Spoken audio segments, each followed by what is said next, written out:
Welcome back to Secondhand Sellers. I'm Sarah. And I'm Klayton. Thank you for joining us again. Here to talk more about selling. And buying things Thrifting? to resell online. It's the usual. Yeah. Business as usual. So today we have a couple of topics for you. We would like to talk about whether we keep or we sell. I think this, we would love to hear if this is your case too. Mm-hmm. But for us, we thrift for ourselves too. That was sort of, we talked about this before. My gateway into reselling was actually thrifting for myself. And so when does the hobby turn into a hoard? When is it a hoarding problem? Yeah. And not just, getting what you need. Yeah, there's a difference between your cool collection that's organized and displayed and I have boxes of stuff that's all and put away and it never gets used, never seen. And that could be potential funds to turn your hobby into an actual side hustle or business. So where do you draw the line on that? Where do you draw the line on I'm buying this for my business because I think it's cool versus I'm buying this because I like it and it's cool. Yeah, and I think too, like, even if it's not like, oh, I'm holding onto this thing and I could sell it for my business to make money, you could also sell it so that you get the thing you actually want or need and not just hanging on to stuff because it's neat. Because there's a lot of stuff. We live in a world that's inundated with things. Especially here in the West, it's actually a problem how many things are out there. Yeah. And it's easy to run across interesting things when you're out there in the thrifts, out there in the estate sales, garage sales, things you never knew existed. Yeah. And things you don't need. So I guess you take the lead on this. What do you think? Where's the line there? What do you keep? What do you sell? So, a lot of my own other hobbies. For example, I play a lot of board games. I play Magic the Gathering. Expensive hobbies. If I come across it at a garage sale where it's like, ooh, I like this board game, or I like I might consider buying it if it's a reasonable price. But I have bought some stuff where it's like, I'm buying this so I can resell. In fact, my own Magic hobby kind of actually funded most of my reselling because I would buy entire collections and then part through it and keep some stuff, make my profit back and a little bit extra. There's always just that line of, I don't want to be sitting there upon mounds of potential when I can be using that to fund more of my hobby or fund more things that actually matter to you. Things that actually matter, like my actual business. For example, I recently found, I talked about this last episode, this box is full of these collectible cups. One of the things I love is Jurassic Park. Great thing. And I found these cool 1990s McDonald's plastic cups. They're these hard plastic, really nice, be great for a display piece. I could hold on to them. Be really cool. But then I was just thinking, if I take them, I put them in a bookshelf, display them, all they're going to do is collect dust. Or I can sell them. And they sell for around $15 on eBay consistently each cup. I'd rather just go ahead and sell them just so that way they're out of my responsibility, just for the fact that I like them, but doesn't mean I need them. And you're not a Jurassic Park collector. No, and I'm not. In particular. And that's a different thing too. Yeah. I think it's like with anything in life. I think there's a place for balance and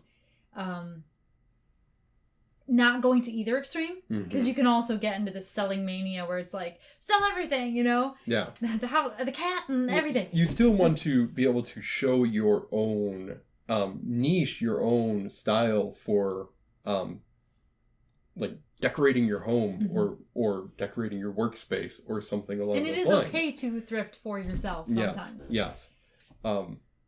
You just shouldn't always be holding on to everything just for the sake of, but I like it. I think it's cool. Right. if I were to keep half of the things that I thought were really cool, I honestly probably would never resell. You'd be edged out of your house with stuff. Because there's so many things that I come across. And there are some weird and interesting things out there. There really are. Creepy hobo clowns. Oh my gosh, we've talked about them. We have one of us. We need to that should be one of us. Yes. Where we each find the creepiest hobo clown we can find. We'll gift each other hobo clowns for Halloween. Oh, that's a good idea. We should do that. Yeah. So when it comes to what you can find out there, there's that balance, or even a replacement where you can buy something, okay, but something else needs to come out of your storage to go to resell, just because of the fact that if you're always buying for yourself, you're either not going to be profitable, and I know most of you probably are doing this just for a hobby. Mm-hmm. It's something fun to do, even if it's only $100 a month. It's something fun to do. It's just, you got to remember, whatever time and money that you're investing in it, you know, nobody wants to come over and look at your massive hoard and go of random crap. Yeah, of random crap and go, oh wow, neat. Yeah. And I think too, you sort of like touched on it, but kind of zoomed past it. But when you talk about your primary hobby is the games, mm-hmm. the D&D, that kind of thing. If you find a board game that's in the genre that that you like, that you enjoy, that could be a more fiscally responsible way to get it. Mm-hmm. You're getting it at, those games, some of you probably know, if you don't, board games, especially board games with high graphic value, lots of like artist renderings and things, are expensive. Yeah, $50 on up, consistently. Yeah, that's the low end is $50. And so if you can find that thing, it may have even been on your list of games you wanted to try. Mm-hmm. It's not bad. It could even be a positive for you to pick it up secondhand for yourself. Yep. Then there's always the option, you play it, you don't like it, you sell it. Yep. So there isn't this sense of permanence either. And you kind of touched on the sort of one in, one out sort of thing. Yeah. There were times where I would pick up a really cool... None of us need coffee mugs at this point in our lives, probably. Yeah. Right? If you're out of your parents' house, you probably don't need a coffee mug anymore. It's one of those things because you already have 50. That you find some and you buy, or people gift them to you. Yes. Because they're easy to fill with candy or something and go, here, Merry Christmas. There's so many out there. And there's so many fun ones, cool mm-hmm. ones. I like pottery ones. Mm-hmm. Hand-thrown pottery. So what I tried to do, I have found pottery ones secondhand. I have a couple in my collection, I guess you would say, my kitchen, that are pottery that I found secondhand for a decent price. Handmade pottery from the artist often is very expensive. Yeah. And I have some that were bought new or gifted to me new. At that is the point where some of those lesser nice ones leave. Mm-hmm. And I might sell them, I might not. Most of the ones I've gotten rid of, they weren't worth selling. But keeping that in mind, that if you do find something that's really, really cool and it's similar to something you've got and you weigh whether or not you like that one better than the other one. Yeah. And if you get to the point you start, and that's kind of my goal, like if I can decorate my house, collect things for my own use, fill my closet with nice clothes, mm-hmm. if I keep them nice, and keep the decor that I buy nice, and I decide I don't like it anymore, or I find something I like better, it still gives you that option of selling it later. Yeah. And I think it can be a very fiscally responsible thing as long as you don't keep everything. Yeah. Yep. And so for me, there's a lot of things I find, like you said, you find some cute things. We talked about earlier a mug that I bought. I think it was maybe our last episode. I talked about the cat mug, and it was cute. Had it not sold for a reasonable price, I probably would have kept it and just gotten rid of one of my lesser ones. But as it was, the money was better than the mug. Yep. At that point, I didn't need another one. I have plenty of nice mugs. And you could think about that when you're sourcing too. Like, if it's something you might keep if it doesn't sell. That's also okay. Or even something to gift to someone. To gift, yeah. Sometimes I'll look for things that I know my friends like. So that way, if I sit on it and it's like, man, this hasn't sold, I'm not bent out of shape about, okay, I'm just going to give it to somebody who will appreciate it. Yeah. And if they decide they don't want it, it ends up back at Goodwill or whatever, or they give it to somebody else. I don't care. Yeah, small loss there. Yeah. So I think just balance, I think, would be the theme of this, whether or not you keep or you sell.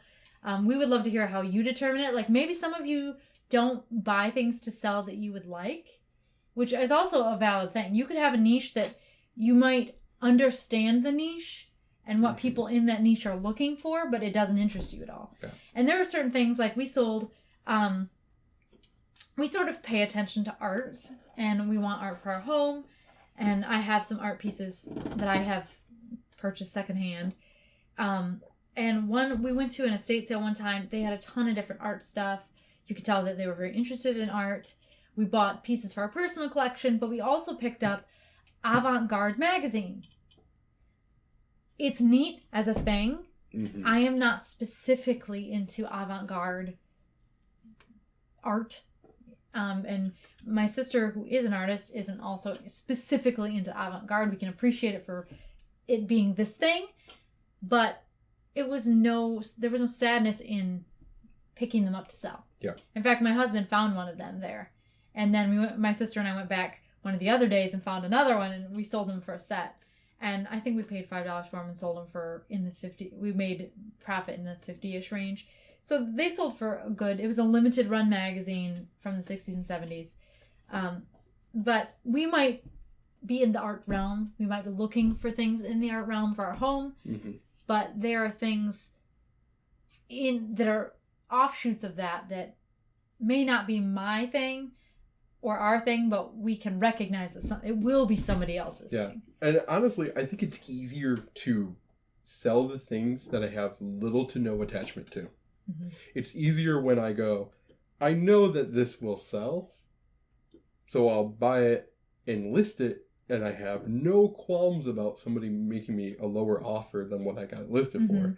Because to me, it's like, I'm making profit anyway, and I hit accept. Yeah. Versus something that, like, if I was to sell a board game, you value it higher. I value it a little bit higher, not because it's more valuable, but because, to me, I appreciate it more. And an example of this, I recently picked up an electric can opener, one of those cabinet-mounted ones. It was in the box, never been used. I paid like $3 for it. It sold for, I listed it for like $58 because that was the average for what it was going for. $58 for a can opener. Electric can openers, guys. And find them new. Somebody made me an offer. It was $10 cheaper than what I had it listed for. And because I just had no emotional attachment to this thing. Yeah, whatever. I just hit accept immediately. I didn't even think about it. Just because it was one of those, I bought it, listed it, it was up for like 4 days, and it's gone. It's fine. It's a practical item. Yeah. Whatever. Yeah, and I made profit. I have no attachment to it. Versus if I sell like a video game like a GameCube game, and I know technically I could keep the game because I like it, and I struggle with, should I really list it? Because there's others that are listed for like 15. Really, I'd want to get 20 for it, but and it's not. And sometimes I just go, forget it. I'm just gonna hold on to it, and that's silly because realistically, I could use the $15 to further my dreams. But there are just sometimes those things, just because of the fact that I enjoy it, I hold on to it. We all have our things. I think to the point that it's easier to let go of things that are you don't have attachment to. I think it's also true of things that you might think are cool, like super cool, but they don't fit you or they don't work into your lifestyle. So for instance, I don't know if you can still see it, but we have our Planet Hollywood 1990s jacket over here on Sheila, our mannequin. I think this is a cool jacket. I found this at large chain thrift store, link. And the back's even cooler. It has a giant like embroidered Planet Hollywood logo on it. It's in great shape overall. A couple spots I need to try to get out, but really great shape for how old it is. And we're talking 1991, I think, is the copyright date on it. So, pretty old. Very cool jacket. It's a size extra large men's. I am not a size extra large men's, and I don't want to be able to fit into it. So, I'm definitely not going to try to be fitting into it. It's super cool jacket, but you know what? That should go to somebody who can appreciate it more than I can. Yep. And so that will be listed, hopefully, pretty soon. For that reason, but I saw it and appreciated it, and I debated because it was a little higher than what I sometimes would pay, but it was cool. Unique enough. It's a 1990s. It's got that thick, like, solid denim, like denim used to be, and so I think that's the other thing. The other piece is just learning. You can appreciate something and think it's so cool, but you don't have to own it every time. Yeah. So that's a good way to put it. Sometimes maybe it's a yes, maybe it's a trade. It's something you own. Obviously, if you find a t-shirt that's super cool and you know you have one with holes in it in your drawer, fine. Yep. Swap it. But, pick your poison. Yep. Don't drink it all. You will die. So, do you have anything else on that point? No, just stay away from having a hoarder's nest. Yeah, and if you have a problem with this, I would personally advise doing the thing where, like I mentioned earlier, find a niche that you can understand, that you can appreciate, but that you don't love or don't appreciate too much. Maybe it's not your taste, but you can see how it might be somebody else's taste. Because that would be the easiest way to keep yourself away from getting buried under, because you're going to find endless amounts of cool stuff. Yeah. It's just everywhere. So, only a hobby, no hoards. Yes. No hoards. We are not Anglo-Saxons. No hoard.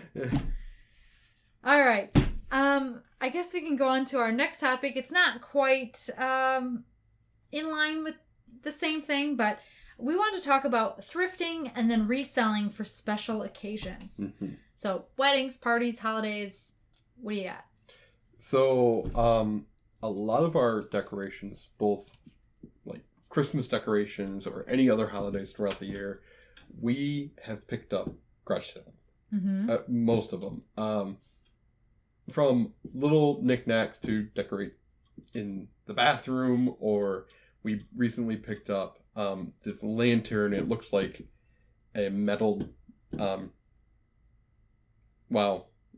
jack-o'-lantern. And you can put a candle in it. It looks just super cool. We kept it. It's only $1. We got it at garage sale.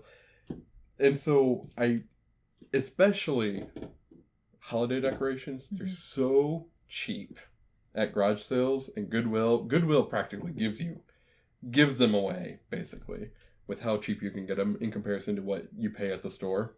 They're worth getting just to house your own stuff that look neat. Another thing we did recently, we went to the Renaissance Festival, and the weekend that we went was Irish themed. Okay. And so we went to 4 or 5 different Goodwills and picked random pieces of stuff to make costumes that worked kind of Irish themed Renaissance. It was just fun. We could have spent, it was $25 to buy a costume online from Amazon. A cheap costume. Cheap crappy costume would have worked, or we could have spent maybe $20 or $20-$30 more, and it would have been a little nicer quality. But it was just fun to go to the Goodwill and sift through things to find things to be like, this is my costume. It works, and it wasn't great. It was just more fun. That's just. If you plan far enough ahead, though, you can find some really interesting stuff. Yes. We only planned it maybe a month ahead. It was, and we were busy during most of the weekends. On the last minute. It was kind of last minute, but when it comes to your events, you having a get together or Halloween's coming up, go out there and have fun with it. You don't know what you're going to find by popping into your random Salvation Army or Goodwill or whatever. It's crazy what you can find. And I would say keep yourself open even in the off seasons. So if you know you're going to go, so for instance, where we live, the Renaissance Fair comes the same time every year. Yep. It's in the same location, and it comes for the same set of weeks every year.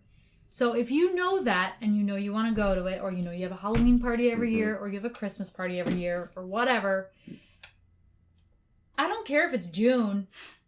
If you're out there thrifting anyway, keep your eyes open. Just be open to finding those things, because that's the best way to find really interesting stuff. In fact, that we probably get more of our Christmas decorations in the summer months than we do during the winter months. Because of the garage sales and stuff? Just because of garage sales. I would even say, like, at the thrift stores, look for them to discount holiday items around the time of the holiday and shortly after, because they want to clear that crap out. So that is, if you have some storage space, or you know, like, you're missing a wreath, you really need a Christmas wreath, and you didn't find it this year for a price you wanted, or I like glass pumpkins. You know, maybe I find one discounted after fall. Yeah. If you have the storage space, get it while you can get it cheap. Yeah. As long as you aren't going too far, obviously. We don't want to keep our hoarding to a minimum. I would. So right now I have one tote that is the the designated Christmas decorations tote for reselling, and I have made sure, with the exception of some Department 56 stuff, I don't overfill it. And I've just been filling it throughout the summer. When it gets full, it's full. And when it's full, it's full. I'm done. But it's provided me enough stuff to source, so that way I'm just keeping Christmas in mind. And whether that all sells or not, don't know. But I haven't listed any of it. It's just there, ready for me to list for Christmas. So set aside so you can find it. Yeah. That's a good idea.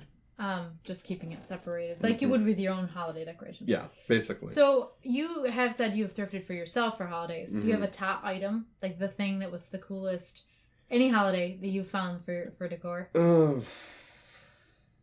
Not that I can think of offhand. Although, this is really stupid. We went to Goodwill last year, and we found 3 pumpkins that are just perfectly, one a little bit smaller than the others, and made basically a snowman out of pumpkins that we put outside of our door. They're not meant to go together. One's purple, one's white, one's orange. It was just, they perfectly sized so it looks almost like a snowman, and we said that's funny, and that's what we bought. Pumpkin snowmans in December. Yeah.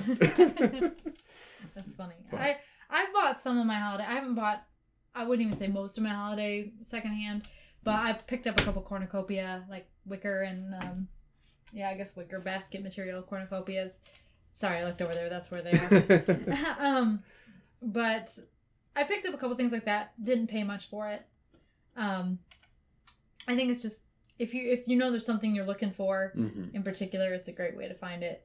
Or if you just are on a tight budget, because it's not cheap to buy holiday decor brand new. Yeah. And you use it once a year. Yep. And it's even a good idea to look for some of that as Christmas gifts for other people, because some people, they like to give, ornaments. It's just some people, they enjoy doing that as a holiday treat. My mom had a strict no holiday gifts for holidays. Really? Yes. She doesn't like Christmas things for Christmas because Christmas is over, but there are people who do that or have like some sort of traditional exchange. Yeah. Also, if you have a white elephant party to go to where you need a white elephant gift, something weird, perfect. Thrifting is perfect. And that goes back to the first one. You can either purge something from your own collection for that white elephant gift and then replace it with something that you got thrifting. Yeah, you could. I haven't gone to a white elephant party lately, and maybe I can even find it secondhand. This is aside from our topic here, but Snoop Dogg has a cookbook called From Crook to Cook with a foreword by Martha Stewart, and I have wanted to pick that up for a white elephant gift. I just saw that at Barnes & Noble the other day. Yes! It's on my list for a white elephant gift. So if you find it secondhand, there's your white elephant gift if you need one. But, anyway, so as far as, like, things I've done, like I said, I've dabbled in the holiday a little bit. Mm-hmm. One of the biggest ones we've done, though, is when I got married, we had a moderate-sized wedding. So I want to say around 130 people. Like, it wasn't huge, but it filled a decent-sized room. Maybe 120, somewhere in there. Over 100 anyway. And so we were on a budget. We paid quite a bit for our photographer because that's one of the things we prioritized. We were very blessed to have his parents made our food. They have worked in food service forever. And so his dad baked us cupcakes and his mom and some other desserts. And his mom helped him also make like quiches and do these things. So they actually covered most of our food. But and we bought a few things. We bought like an actual a small wedding cake and, some of those things. But one of the biggest expenses, aside from the venue, which we found an affordable venue, and the food that you'll incur are things like linen rental, dishes rental. If your venue doesn't come with it, which ours did not come with any of that. We got a very cheap venue relative to most. So we had it came with chairs and tables, but they were just plain round plastic tables. Yeah. They weren't cute, let's put it that way. The venue, very cute. The tables provided, chairs provided, not very pretty for a wedding. So we had to grapple with the issue of what do we do with the table, that, and then decorations, and then also dishes. So when you get some rental, like if you get a venue, sometimes they will come with linens, dishes. If you have a caterer, we didn't have a caterer. So we had this, what could have been a very expensive section of our wedding uncovered because we had my in-laws doing the food and then we had a cheap venue. So what we ended up doing is we did not get our tablecloths and chair covers secondhand. We bought them, but for roughly the same price, and they weren't like the highest end ever, but for roughly the same price that we would have rented them for. And I think the tablecloths we gifted to the church, his parents' church, or our church, but the chair covers I actually sold. So they were not secondhand to begin with, but I resold them after our wedding. Yeah. To someone else. To kind of recoup that. To help recoup some of the money. And then, but what we did do is, if you are having a wedding, I did mine on a very short timeline, which I don't recommend unless you really, really, really want to get married then. Especially if you're doing work where I'm going to tell you we did. We thrifted glasses and dishes for the entire wedding. I had some help. Mostly it was me. I had some help with Joe. He would come sometimes. But I would sometimes go when he had a commute and stuff. So I would sometimes go before he did. And then his mom and sister helped some too. How long did that take you? Oh, I mean, we got engaged in July and got married in November. So we got it all done within a few month period.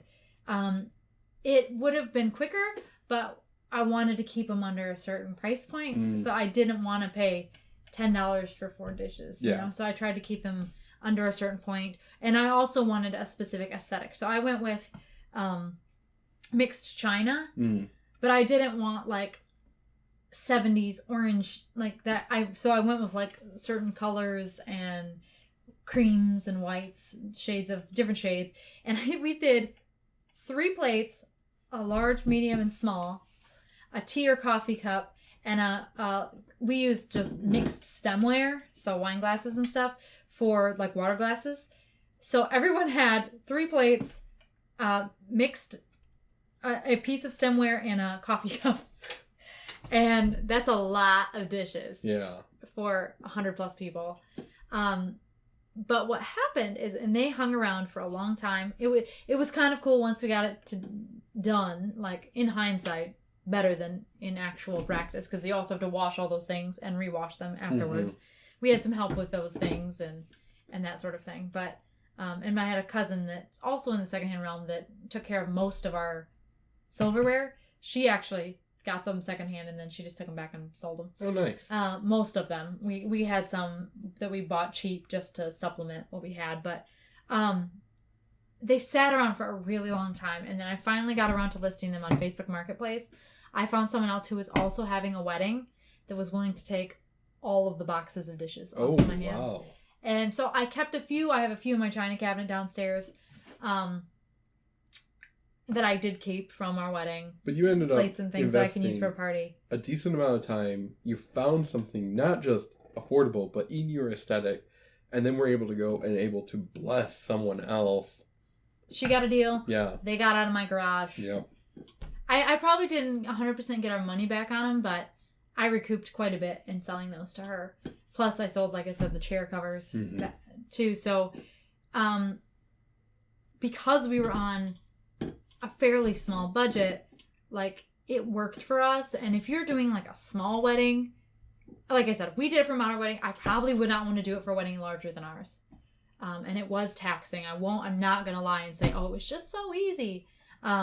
Especially when you're trying to get a good deal on. This was still the time where, like, major thrift stores would have a color a week kind of thing, so that helped. Yeah, we don't have that up in our area. I've noticed Sundays. Other states have them. Do they still? Yeah. We have it on Sundays. Now they'll have like a half off color, but not all week. But at this time they did. So, but if you're having a small wedding, especially if you have a tight, like, you can hear your budget squeak, you like the money is squeaking through your fingers.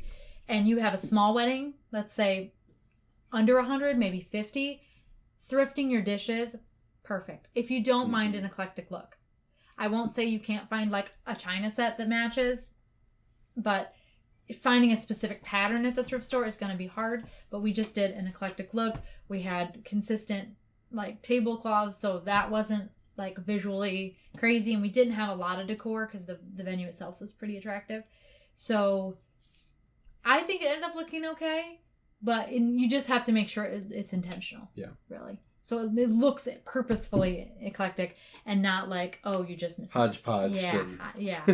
Cobbled together. But it can be done, and I think it can look nice, and it can save you a lot of money. Or if you're really, really good at it and lucky, you can turn around and maybe you can sell it for the exact same amount you bought it for. And if you can do that, awesome. Wedding on the cheap. I'm all about the wedding on the cheap. Yep.